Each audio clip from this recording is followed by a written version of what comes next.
The day my past knocked on my door, I learned family can betray you twice. I'm Lauren Hayes, 34, a data scientist in Miami, Florida, thriving in a tech hub with a career I clawed my way to build. My life wasn't always this bright.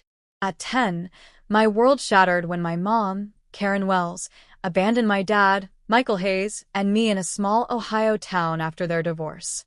She left for a new life, leaving us with a crumbling house and endless bills. I fought through the pain, built a life I'm proud of, but one crisp fall evening, a knock at my door dragged me back to that broken past. My mom and her entitled stepson showed up, demanding a chunk of my success. Their boldness wasn't just about money. It was a betrayal that cut deeper than I expected. How far would they go? I was about to uncover secrets that would test everything I thought I knew about trust. If you've faced a family betrayal, share your story below. It means the world to connect. And don't forget to subscribe for more raw, real-life stories. Growing up in Ohio, my childhood collapsed when Mom walked out.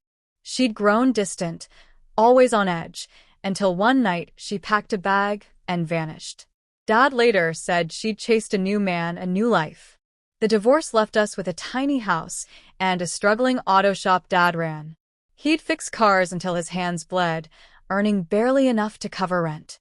Some nights, he brought home $40 after expenses, his face etched with worry he tried to hide. The fridge was often bare, but he'd still ask about my schoolwork, his voice steady despite the strain. At 14, I couldn't watch him drown alone. I took on odd jobs, dog walking, cleaning houses, stacking shelves at a local market. Every cent went to bills or groceries. Dad hated it, saying I should focus on school, but I refused to let him carry the burden solo. My hands stung from scrubbing floors, my body ached from early mornings, but I pushed through. School became my refuge. I'd lose myself in math, finding comfort in numbers. Dad would sit with me, bleary-eyed, helping with algebra. He'd say I was tougher than our struggles, his words fueling me through the hurt of Mom's absence.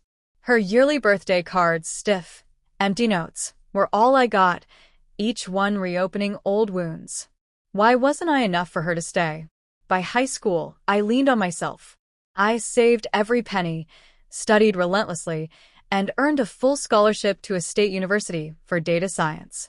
College was brutal. Tuition was covered, but I juggled waitressing, tutoring, and late-night cleaning gigs to afford books and rent. I'd wake at 4 a.m., crash after 1 a.m., always calculating my next bill. Exhaustion was my shadow, but I vowed my past wouldn't define me. I joined tech clubs, landed an internship, and graduated with honors and a job offer in Miami. The city's vibrant tech scene was my fresh start. I climbed from junior analyst to project lead in 6 years, earning a salary that felt like a dream. I sent Dad's $600 monthly to ease his debts, fix a shop's roof, replace his worn-out truck. He'd protest, but his pride in me was louder than his words. Mom was a ghost until that knock. Opening my door, I saw her, older but with that same forced smile, and her stepson, Dylan Reed, 18, slouched beside her. Her hug felt like a performance. "Lauren, it's been too long," she cooed, while Dylan barely grunted, eyes on his phone. In my sleek Miami condo, her gaze lingered on the view, the furniture. She rambled about missing me, then dropped the act. "I hear you're doing well," she said, voice sharp. "Dylan's college costs $50,000. We need $2,500 a month to get by." Dylan smirked. "Nice place, but it's kinda basic for someone rich like you." Their entitlement hit like a slap. This wasn't a reunion, it was a shakedown. I met them at a bustling Miami cafe days later, hoping for answers. Karen spun a tale of being kept from me, blaming Dad. "He blocked me from you," she lied, her eyes theatrical. Dylan demanded a $25,000 car and a new laptop, scoffing when I questioned the $50,000. "You're loaded, Lauren. Don't be cheap," he snapped. I fired back. "I worked for every cent. Where were you when we had nothing?" Karen's mask slipped. "You're so ungrateful," she hissed. The cafe hushed as I stood, voice trembling. I owe you nothing. I walked out, her threat. You'll regret this, echoing behind me. Hours later, they showed up at my condo again. Against my gut, I let them in.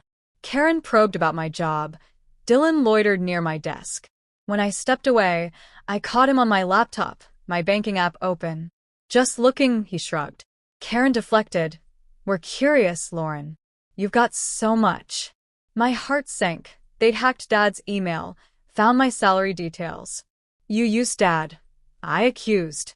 Karen sneered. He's a nobody, dragging you down. Rage surged. Get out, or I call the cops, I said, phone in hand. They left, Karen muttering. This isn't over. I called Dad, who confirmed his email was compromised. My lawyer, Rachel Cole, filed a restraining order, citing their hack and login attempts. The court granted it, a shield against their greed. Weeks later, my bank flagged a $12,000 transfer attempt, blocked by my security. Karen's desperation was clear. Her sister, Aunt Clara, later told me Karen's history of lies, cutting her off. Karen and Dylan faded, shunned by their circle. Therapy with Dr. Sarah Klein helped me shed the guilt of mom's abandonment. I launched a Miami scholarship fund for kids like me, pouring my pain into purpose. Dad, my rock, and friends like Emma and Lucas became my true family. Family isn't blood, it's who stays, who sees you. Share what family means to you below, and subscribe for more stories.